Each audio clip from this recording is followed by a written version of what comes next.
Hello, everybody. I am so excited to finally be sharing with you the last prompt for the Ugly Art Club's 5-minute challenge, and I've shared all of the full process videos here on YouTube, so make sure to go check those out. Plus, there's a couple other challenge worth of videos on there, so there's like 60 videos in that playlist right now, so make sure to go check that out if you're looking for more inspiration. Okay, so jumping in here, the prompt for today is, are you listening? And I loved using the fabric and sewing machine like I did back on day 10. I think it was for the landscaped prompt. I'll link that video down below if you want to go see that. That actually is probably my favorite day out of all of the days, just because it's a little bit different. So I wanted to go with those vibes again for this day. So first off, I knew I wanted to put something in on the background. So I have that black gesso started out. I'm starting with the points that need to dry first before I'm going to put the fabric on, and trying to fit within that 5-minute time period. Full disclosure, you can see the time of this video there. I'm not fitting that in, but that's okay. But it does help me think about what process am I doing things in? Like, what order am I doing if I want to make the most use out of my time to be the most efficient? It's not always about that. Sometimes slow, thoughtful creating is just what we need. But say we're in more of a time crunch and we just don't have that much time, thinking about doing things in the most efficient manner may help you. So instead of doing all the stuff that doesn't need to dry first, start out with some of the stuff that does need that time to dry. So getting some just a little bit in the background here, I have that receipt tape that I used and just did some straight mark making lines on. Now going to add in some scribbles, of course, and I have this idea for using small strips of fabric and kind of making them into this word here. So I'm writing out, and this is just to give me some sort of template. I don't end up fitting right in this where I drew out those letters there, but that's okay. I just needed something to make sure I wasn't going way too big, that I wasn't going to fit on this page. I'm going to be working on editing the video that is how I put this journal together. So even though the 5-minute prompt part was just this one single 4x6 page, I've done a complimentary spread each day that will all go really pretty into the journal together, and I have that journal done, and I'm very excited to share that process with you. So make sure that you're staying tuned, subscribe if you haven't already, and then you'll want to make sure that you can watch that video when it comes out. So as always, I try to link the products that I use down in the description below, but of course, I'm just human. I miss things sometimes. So leave a comment if there is something that I missed out on that list. So I'm going to take this on the sewing machine, and I'm just going slowly back and forth over where I put those fabrics, and adding in another small piece just to add some dimension in there. I don't know that I've really used this method before. I don't use words with fabric very often, but I've had this idea floating in my head before, and so this was a really good opportunity to put it to use. So in order to make this fit on the page and for it to be flexible enough for some of these letters, I'm just ripping my fabric into small little strips here and playing around. Instead of planning out the entire word at once, I'm trying to go a little bit more intuitively, pick a fabric, tear it up into a small strip, and then keep going. And then I'm just hoping that it's all going to fit. I did do some planning out ahead of time, so I have a little bit more confidence there. Sorry about the shaking of the camera a little bit. In order to get that sewing machine in camera view and show what I'm doing. There's a little bit of shake sometimes, but hopefully not too bad. So for the dot of that eye, I wanted to do something kind of fun. Instead of just another piece of fabric, I grabbed my thread jar with all of my thread scraps, and I'm going to make that for the dot of the eye. So that is definitely one of my biggest tips for you, is all the threads that you create, the throwaway ones, during your journaling process, your art process, your sewing process, however you're creating, save those just in a little jar. So you can see I'm already done with my 5 minutes, and I still have quite a bit of this to go. So I'm going to speed this up a little bit, and you can still watch how I'm doing this, how I'm making all of those letters with those fabric pieces, but just so that we can quicken this up a little bit.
All right, so you can see that I've gotten all my letters on there, and I'm really happy with the way this turned out. I'm very glad that I did pencil in that word ahead of time, but you can see that I did end up expanding that a little bit just because those letters take more room than I had initially planned, but overall good planning. I'm happy that I was able to fit it all in. And now just going to add a little final touches here. I want to put that prompt label on, and to help it stand out from the background just a little bit and have everything kind of blend together in a nice way that integrates, I'm adding in some white gesso. I gessoed behind it a little bit and also on top, just so that everything plays really beautifully together. I lightly glued it down just so that it stays in place, and now I'm going to sew it down for security reasons, but also aesthetically, I just like the way that the stitching looks. Okay, so now we're going to go on to the second spread, and this is just a bonus spread that I've been doing for each of the days, and it's going to make the final journal look really, really cool, I think. It's also been kind of a challenge within a challenge for myself of, can I do one spread completely and then make the second one cohesive with it? My normal style when I work in a journal is to work on both sides of the spread all at once, and that's where I'm most comfortable. I want it to look very cohesive and together. Well, it's a whole nother challenge for myself to say, okay, this is the style. Can you go and fit in another spread that goes with it? It's never been my goal for it to look exactly the same. I'm not trying to reproduce or replicate. I just want things to go together in a very complementary manner. So I want to continue on with the fabric as the main element on this one because it was on the first side. I think it's going to go really nicely on the second side. So I'm decided to try to roughly cut some circles, and now for the background I want a little bit of something, so I did some scribble marks, added in some gesso, and this just grunges things up a little bit so it's not on a plain white background, and I did some of that on the first side as well, so that's really going to make things go together nicely. I have a little bit left of this receipt tape paper that already had the marks on it, so that's perfect. I'm going to use that on this side as well, and it just makes it so that you have that sort of asymmetrical balance is what I like to call it. You're kind of doing to one side that you're doing together, but just in a different way.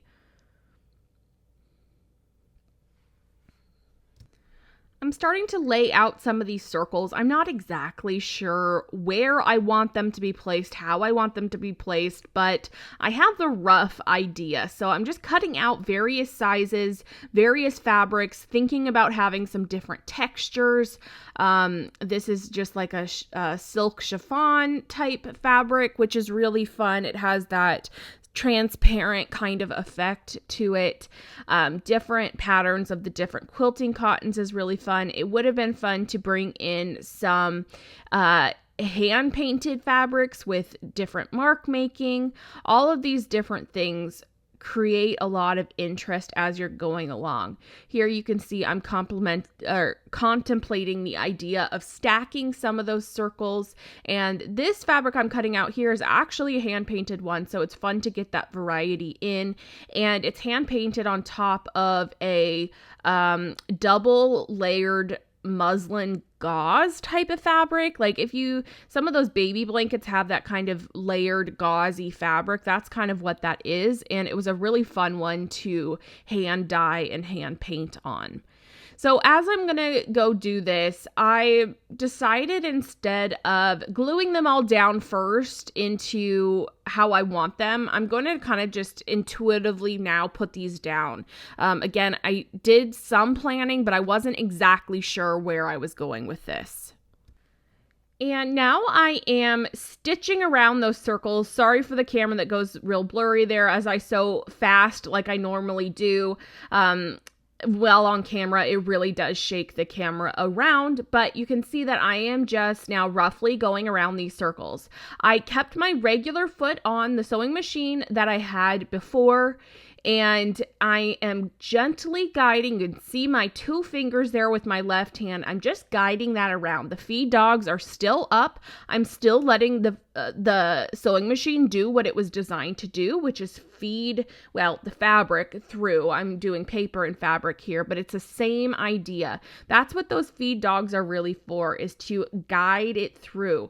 Never do you want to be pulling your fabric through or pushing it through. That's when you start to get into some tension issues. Of course, if you're really heavy duty, doing something really heavy duty, you're going to have a bit more of control over it. But really with something like this, I'm just letting the machine do what it wants to do, and I'm gently guiding it as it goes along. So that's one of my biggest tips, I would say.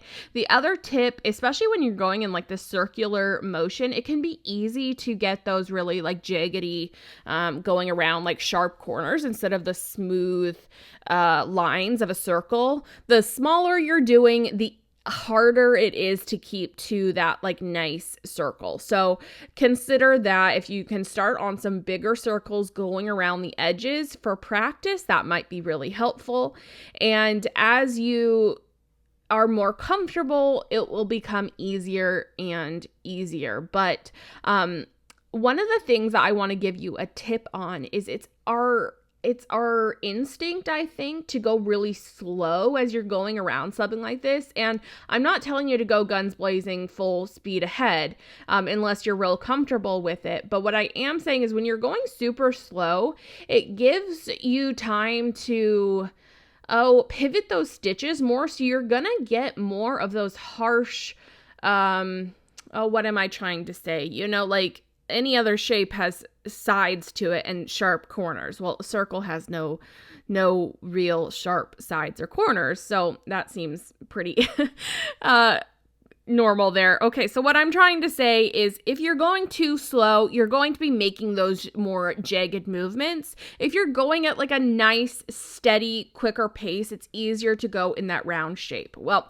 take that advice or leave it. Hopefully it made a little bit of sense. I wasn't the most clear on that, but hopefully you get what I mean. So I'm adding in just a few final art marks here with that black China marker. It's really fun then to have that go from one page to the other. I've been exploring more, bringing those mixed media elements in with the fabric as well, and you just get so much interest and intrigue, I think. So these are these 2 pages here for the prompt, Are You Listening? I hope you guys enjoyed it, and definitely stay tuned for how I construct this journal and put it all together. Have a good one.